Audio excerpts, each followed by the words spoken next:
أن لا إله إلا الله وحده لا شريك له وأشهد أن محمدا عبده ورسوله أما بعد فأعوذ بالله من الشيطان الرجيم بسم الله الرحمن الرحيم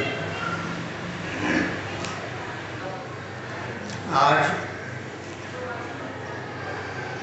سید السادات الحسن والحسین حضرت مولانا صدیق دیندار صاحب قبلہ قدس اللہ سرہ العزیز کا مختصر سا تعارف میں آپ کے سامنے پیش کروں گا۔ آپ کا نام نامی اسم گرامی سید صدیق حسین اور تبلیغی نام صدیق دیندار چند بسویشور۔ آپ کی ولادت باسعادت بروز پیر 4 رمضان 1303 ہجری مطابق 7 جون 1886 بمقام بالم پیٹ ضلع گلبرگہ ہندوستان میں ہوئی۔ آپ نجیب الطرفین سید ہیں۔ آپ کے والد ماجد کا نام سید امیر حسین اور والدہ ماجدہ کا نام سیدہ آمنہ تھا۔ ابتدائی تعلیم تو گلبرگہ ہی میں حاصل کی آپ نے، مدراس سے میٹرک کیا،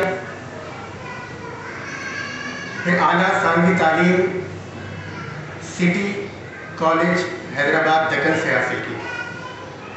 بعد ازاں مروجہ معیار کے مطابق ڈاکٹری کی تعلیم حاصل کی، ماہر امراض چشم بنے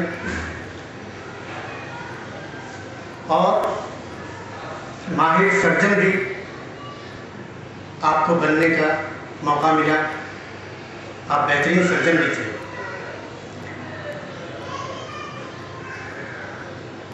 لیکن جب اللہ تعالیٰ سے تعلق قائم ہوا تو دنیاوی علوم اور کاروبار کو خیرباد کہا، جس کا ذکر آپ خود نشاط الاقلام میں فرماتے ہیں کہ ڈاکٹری ٹھاٹ کو چھوڑا اور فقیری لے لی، حکمت جسم کو چھوڑ حکمت روح کو پکڑا۔ مخبر صادق صلی اللہ علیہ وسلم کا فرمان عالی شان ہے کہ من لم یعرف امام زمانہ فقد مات میتۃ الجاہلیہ، یعنی جس نے اپنے زمانے کے امام کو نہ پہچانا وہ جہالت کی موت مرا۔ اس سے پتہ چلتا ہے کہ کوئی بھی زمانہ بغیر امام کے نہیں ہوتا۔ جس طرح ختم نبوت سے قبل انبیاء آیا کرتے تھے، اسی طرح ختم نبوت کے بعد اولیاء اللہ تشریف لاتے ہیں۔ اور جس طرح ایک دوست اپنے دوست سے ہم کلام ہوتا ہے، اسی طرح اللہ صرف اپنے دوستوں سے ہم کلام ہوتا ہے۔ اور امت مسلمہ کا کثیر طبقہ اس بات پر متفق ہے کہ اولیاء اللہ کو شرف ہم کلامی رہا۔ حضور صلی اللہ علیہ وسلم کی ایک اور حدیث مبارکہ ہے جس میں آپ فرماتے ہیں کہ یکلمون اللہ بغیر ان یکونوا انبیاء، کہ وہ اللہ سے کلام کریں گے، یا اولیاء اللہ سے کلام کریں گے بغیر اس کے کہ وہ نبی ہوں۔ کیوں؟ اس لیے کہ نبوت بادشاہت ہے اور ختم نبوت شہنشاہیت ہے۔ قیام شہنشاہیت کے بعد دعوی بادشاہت بغاوت ہے۔ اسی طرح ختم نبوت کے بعد دعوی نبوت کفر ہے، کذب ہے، دجل ہے۔ آمدن برسر مطلب اس طرح کے اولیاء اللہ امت مسلمہ میں لکھوں کھا ہوئے ہیں، اور اس فہرست میں حضرت مولانا سید صدیق دیندار صاحب قبلہ چند بسویشور قدس اللہ سرہ العزیز کا مقام ایک ممتاز مقام ہے۔ سب سے پہلا امتیاز آپ کو یہ حاصل ہے کہ آن حضرت صلی اللہ علیہ وسلم کے بعد یہ واحد شخصیت ہے جن کے متعلق ہندوؤں کی کتب میں بالتفصیل پیشن گوئیاں درج ہیں۔ 12,000 فقرات ولادت سے وصال تک کے حالات بیان کرتے ہیں جو ہندوؤں کی کتب میں موجود ہیں۔ اللہ تعالیٰ نے آپ کو ان کا اوتار یعنی چند بسویشور اوتار بنا کر کھڑا کیا اور 56 جسمانی اور 96 زمین اور آسمان کے نشانات کے ساتھ کھڑا کیا۔ اللہ تعالیٰ نے وہ نشانات ہندوؤں کی کتب میں جو کہ ویدوں، اپنیشدوں، کالگناموں اور پرانوں کے نام سے مشہور ہیں رکھی، اور ویدوں میں آپ کا نام چنیشور اور دیگر کتب میں آپ کو چند بسویشور پکارا گیا، لیکن چند بسویشور اوتار جس کے وہ منتظر تھے وہ ہندوؤں کی حد تک آپ کا دعویٰ تھا۔ مسلمانوں میں آپ نے کسی بھی قسم کا کوئی دعویٰ نہیں کیا، بلکہ آپ کا فرمان ہے کہ مسلمانوں میں کسی بھی قسم کا دعویٰ کرنا زندگیت ہے۔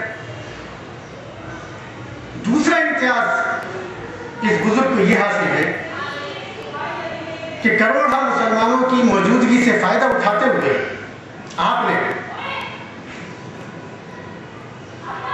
300-400 مبلغین اسلام متوکل علی اللہ تیار کیے اور ہندوستان کی کفرستان میں شمع اسلام کو روشن کرنے کے لیے چھوڑ دیے۔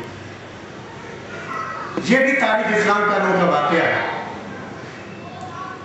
یہ مبلغین اسلام ایسے تھے کہ جو نہ کوئی کاروبار کرتے تھے نہ کوئی نوکری کرتے تھے، اور جنہوں نے اصحاب صفہ کی یاد تازہ کر دی تھی، اور یہ مبلغین اسلام ایسے تھے کہ بال بچے ہونے کے باوجود انہوں نے اپنے آنے والے کھانے کی فکر اس طرح چھوڑ دی تھی جیسے کہ ہم یہ بھول جاتے ہیں کہ پچھلے وقت کیا کھائے تھے۔ تیسرا امتیاز اس بزرگ کا یہ ہے کہ آپ نے اور آپ کی جماعت نے کفر کے فتوے، قادیانیت کے فتوے، دائرہ اسلام سے خارج ہونے کے فتوے سہے ضرور لیکن دیے نہیں۔ دیندار انجمن کو یہ امتیاز حاصل ہے کہ اس نے کبھی کسی فرد کو یا جماعت کو کفر کا فتویٰ یا قادیانیت کا فتویٰ یا انگریزوں کے ایجنٹ ہونے کا فتویٰ یا دار اسلام سے خارج ہونے کا فتویٰ نہیں دیا۔ اور یہ وہ حسن یوسفی ہے کہ جس پر آنے والے دور میں لوگوں کو اپنی انگلیاں کٹوانی پڑے گی۔ آپ کا فرمان کہ ہر کلمہ کو اہل قبلہ میری جماعت کا ممبر،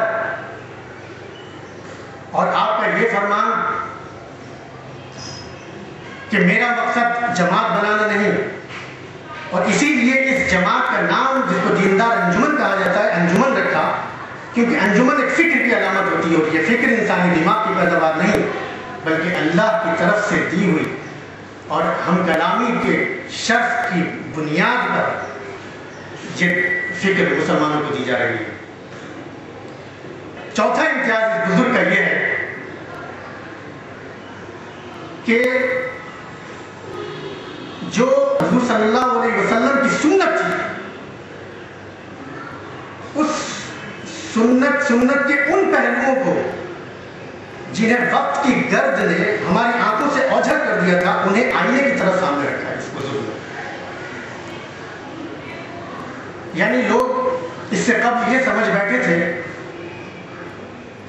کہ سنت نبوی صرف یہی ہے کہ حضور صلی اللہ علیہ وسلم کس طرح اٹھتے تھے، کس طرح بیٹھتے تھے، کیا اور کیسے کھانا کھاتے تھے، کیا اور کیسے کپڑے پہننا پسند کرتے تھے، اور آپ بچوں سے کس طرح سلوک فرماتے تھے، اور بڑوں کا کس طرح احترام کرتے تھے، پڑوسیوں سے، دوستوں سے، رشتہ داروں سے کیسے تعلقات تھے، وغیرہ وغیرہ۔ لیکن اس بزرگ نے آگے یہ بتلایا کہ سنت نبوی کے 3 جواہر جو بنیادی جواہر ہیں، جو غلبہ اسلام کی ضمانت ہے اور جو مقصد بعثت رسول ہے، وہ ہے تبلیغ، ہجرت، غزوات جہاد۔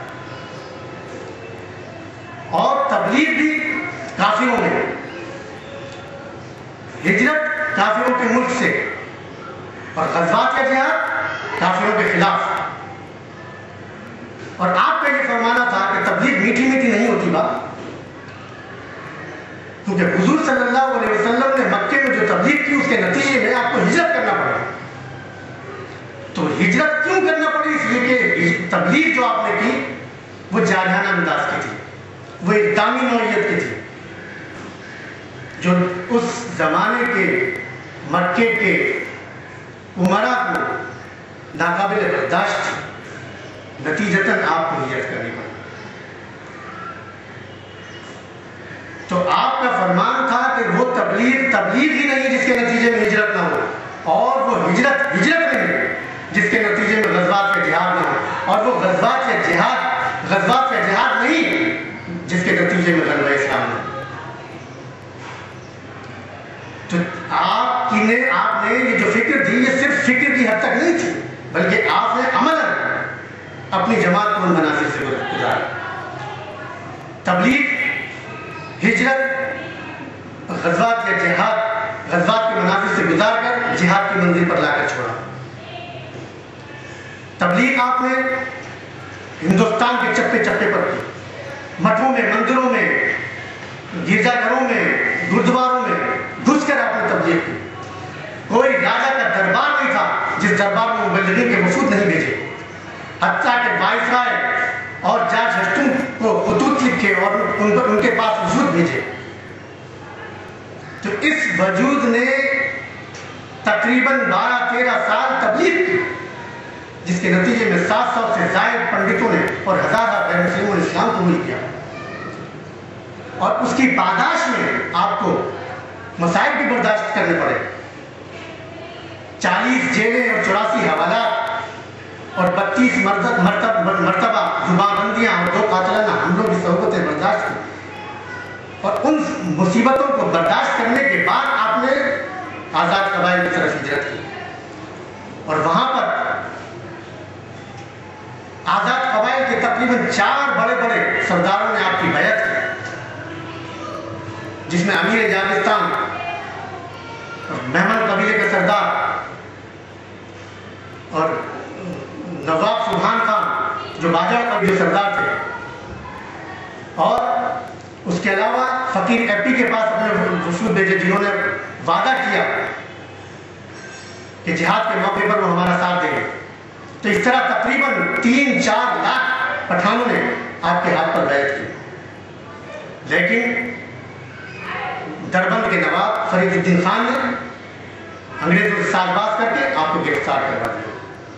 اور یہ بھی پیشن گوئیوں کے مطابق تھا، یہ لکھا ہوا تھا چند بسویشور کے متعلق کہ وہ گرفتار ہوا، اور بھی گرفتار کر کے آپ کو واپس حیدرآباد دکن میں لا کر رکھیے. کچھ عرصے کے بعد حالات تبدیل ہو گئے. پھر آپ کو اللہ کی طرف سے حکم ہوا غزوات کا، کیونکہ مسلمانوں پر مصیبت آئی ہوئی تھی اور پولیس ایکشن ہو رہا تھا،